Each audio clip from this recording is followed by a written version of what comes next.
لیکن اس کا جو گوشت ہے نا وہ ہم نہیں کھا سکتے اور کسی کو دے بھی نہیں سکتے. عامر کو پورا کے پورا گوشت تقسیمی کرنا ہے. مسئلہ سمجھیے, کسی نے ہم کو وصیت کی میرے نام سے قربانی کرو, اور اس کے نام کی قربانی ہونے سے پہلے وہ مر گیا. اب ہم کو اس کی قربانی تو کرنی ہے, لیکن اس کا ایک بوٹی بھی ہم نہیں کھا سکتے. ایک بوٹی بھی اگر ہم نے کھائی نا تو ایک بوٹی کے برابر کا قیمت ہم کو صدقہ دینا پڑے گا غریبوں کو. آدھا کلو گوشت کھائے تو آدھا کلو کی قیمت دینا پڑے گا صدقے میں. یہ ایک مسئلہ. دوسرا مسئلہ, کسی کی منت رہتی ہے. کوئی لوگ منت مانگنے میں بہت ایکسپرٹ رہتے ہیں, ہر بات میں منت, ہر بات میں منت. اس میں بھی منت مانگتے ہیں لوگ, میرا فلا فلا فلا کا کام ہو جائے گا تو میں انشاءاللہ قربانی کروں گا. یہ منت والی قربانی ہوگی. اب یہ منت والی قربانی کا بھی گوشت کا یہی حکم ہے کیا, کہ تم نے ایک بوٹی بھی نہیں کھانا ہے, پورا کے پورا صدقہ کرنا ہے. یہ مسئلہ ہے, اس کو خیال میں لیجیے.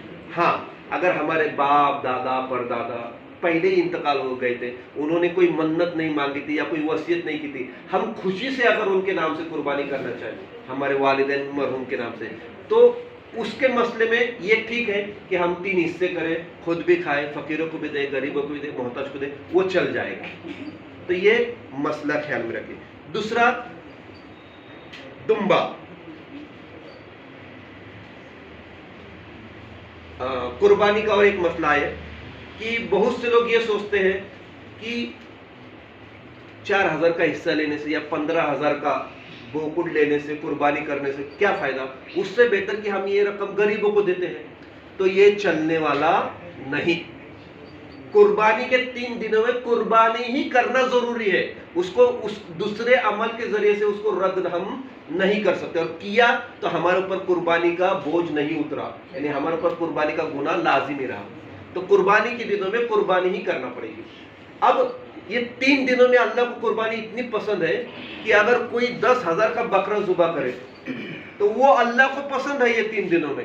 لیکن یہ 3 دنوں میں اگر 1 کروڑ کا کوئی صدقہ کرے تو وہ 1 کروڑ سے بڑھ کر یہ 10,000 اللہ کو پسند ہے. میرے بات کو سمجھیے, یہ 3 دنوں کا عمل کیا ہے, قربانی. یہ 3 دنوں میں اگر کوئی بندہ 10,000 کا بکرا ذبح کرتا ہے اور دوسرا ایک بندہ 1 کروڑ غریبوں میں خرچ کرتا ہے, تو اللہ تعالیٰ کو 1 کروڑ اتنا پسند نہیں ہے جتنا یہ 10,000 کی قربانی پسند ہے. تو اس کا بدل نہیں ہے, رد و بدل نہیں ہے. کوئی لوگ کہتے ہیں, ذرا ہوشیار زیادہ ہوتے ہیں, اللہ نے عقل دی ہوتی ہے, ان کے ذہن بہت بہت عجیب عجیب چلتے ہیں. وہ کہتے ہیں کیا فائدہ, گوشت ہمیشہ کھاتے نا ہم, چلو 15,000 ہم غریبوں میں دیتے ہیں. تو وہ کرنے سے قربانی کا بوجھ اترنے والا نہیں, قربانی ہی کرنا پڑے گا صاحب استطاعت کو. اب آئیے دمبے کی حقیقت, یہ بہت کم لوگوں کو معلوم ہے. جلالین شریف میں آیا ہے کہ حضرت ابراہیم علیہ السلام نے جب اسماعیل علیہ السلام کے گلے پر چھری چلائی تو چھری چلنے کا نام نہیں لیتی. 1 مرتبہ نہیں چلائی انہوں نے, 70 مرتبہ چلائی. کتنی؟ 70 مرتبہ چلائی. 70 مرتبہ اسماعیل کے گلے کو نہیں کاٹا چھری نے. ابراہیم علیہ السلام کو بہت غصہ آیا اور وہ پتھر پہ مار دیا وہ چھری کو. پتھر 2 ٹکڑے ہو جاتا ہے. چھری سے کہتے ہیں, چھری میرے اسماعیل کا نازک گلا پتھر سے بھی سخت ہے جو تو کاٹ نہیں رہی. تو چھری کہتے ہیں, ابراہیم خلیل کہتا ہے کاٹ, مگر جلیل کہتا ہے خبردار. یعنی تو کہہ رہا ہے کاٹ, لیکن اللہ کہہ رہا ہے نا خبردار, میرے اسماعیل کے حلق پر نہ چلنا. کس کا سنوں میں؟ تو ابراہیم بہت جلال میں تھے اس دن. حضرت ابراہیم جلال میں تھے. وہ کہتے ہیں, چھری تیرا کام ہے کاٹنا, تیرا کام ہے کاٹنا, تجھے کاٹنا پڑے گا. تو چھری کو اللہ زبان دیتا ہے. چھری کہتے ہیں, ابراہیم آگ کا بھی کام ہے جلانا, پھر آگ نے تم کو کیوں نہیں جلایا؟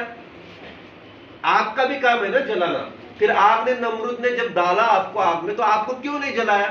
تو کہا کہ یہ میرے رب کا فضل و کرم حکم تھا. تو چھری کہتے ہیں, یہ بھی میرے رب کا حکم ہے کہ اسماعیل کو نہ کاٹے.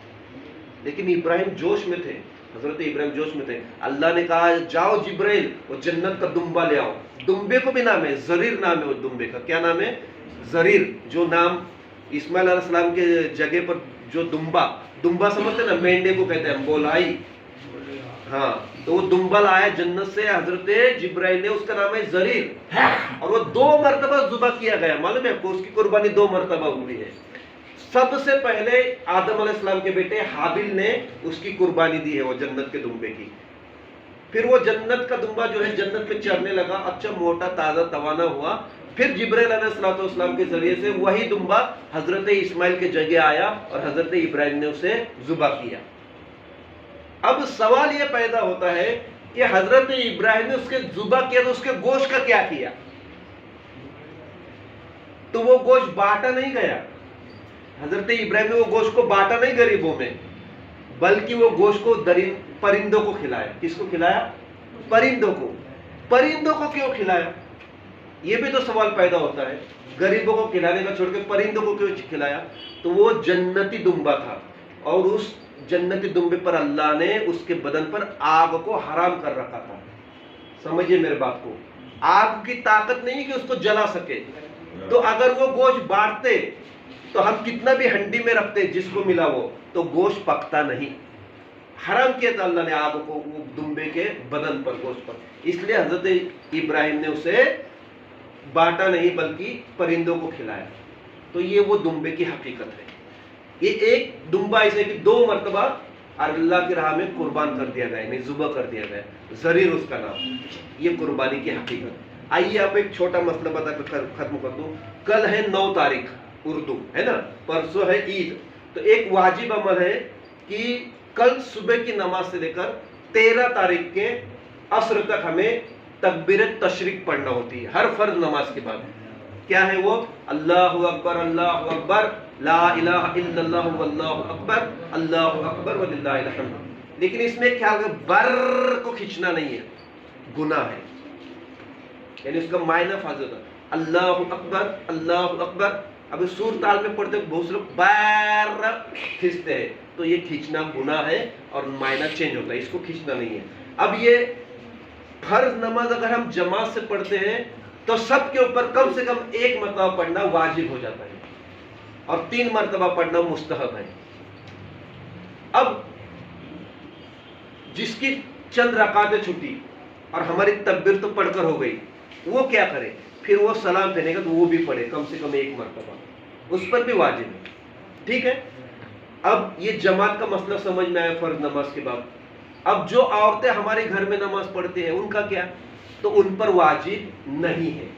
پڑھنا کر کے کمپلسری یا واجب نہیں ہے، لیکن انہوں نے پڑھنا بہتر ہے. سمجھ رہے ہیں میری بات کو؟ پڑھنا بہتر ہے، واجب نہیں ہے لیکن پڑھنا بہتر ہے. جماعت سے نماز پڑھتے تو واجب ہے، عورت اکیلی پڑھے تو واجب نہیں ہے لیکن پڑھنا بہتر ہے.